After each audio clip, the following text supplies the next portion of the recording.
Profil BPOM. Kepanjangan BPOM adalah Badan Pengawas Obat dan Makanan. BPOM didirikan pada tahun 2000.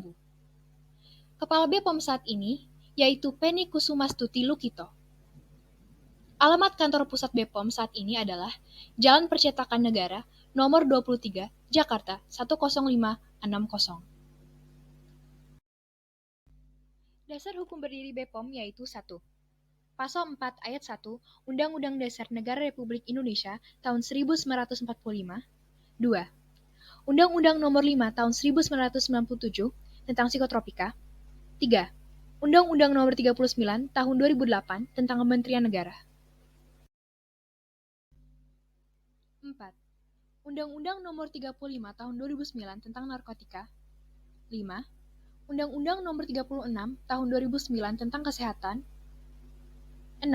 Undang-Undang Nomor 18 tahun 2012 tentang pangan. Tugas pokok BPOM adalah untuk menyelenggarakan tugas pemerintahan di bidang pengawasan obat dan makanan sesuai dengan ketentuan peraturan perundang-undangan. Fungsi utama BPOM berdasarkan pasal 3 pada Peraturan Presiden Nomor 80 Tahun 2017 tentang Badan Pengawas Obat dan Makanan. BPOM mempunyai fungsi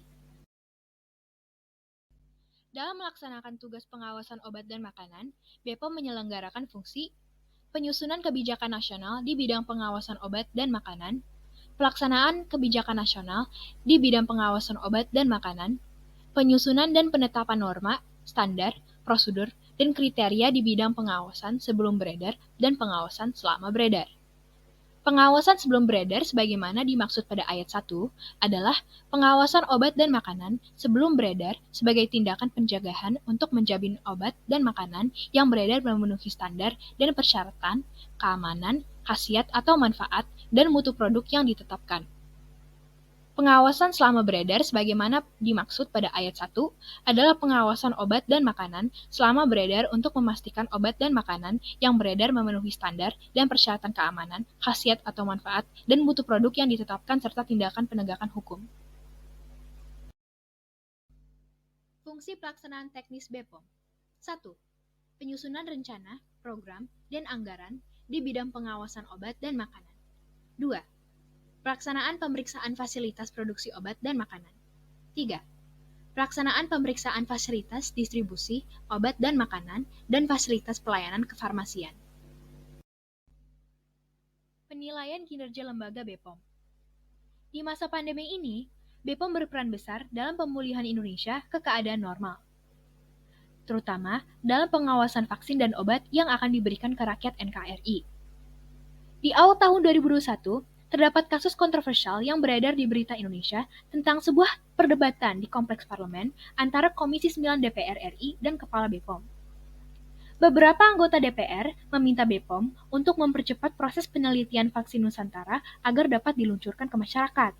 Namun, vaksin buatan dalam negeri ini tidak dapat lulus ke fase kedua saat dilakukan uji klinis oleh para peneliti. Pihak oposisi pun tetap mendesak BPOM untuk mempermudah uji vaksin Nusantara. Sampai di mana anggota Komisi 9 ramai-ramai menuding pemerintah dan BPOM memudahkan proses vaksin impor, sedangkan mempersulit vaksin dalam negeri. Menurut pihak BPOM, jika vaksin ini diluncurkan ke umum tanpa pembinaan yang maksimal, itu akan menjadi sebuah resiko besar terhadap keamanan dan kesehatan masyarakat Indonesia. Walaupun banyak tekanan dari berbeda-beda pihak, mau itu tekanan politik atau tekanan publik, BPOM tetap teguh dalam menjalani tugasnya. Dari hasil analisa kami, lembaga BPOM sudah dapat mengkoordinasi kegiatan pengawasan di bidang obat dan makanan sesuai standar yang diterapkan undang-undang. Sehingga, menurut kami, kinerja lembaga BPOM dalam melakukan fungsinya sudah berjalan dengan cukup maksimal. Sekian dari kelompok kami, terima kasih.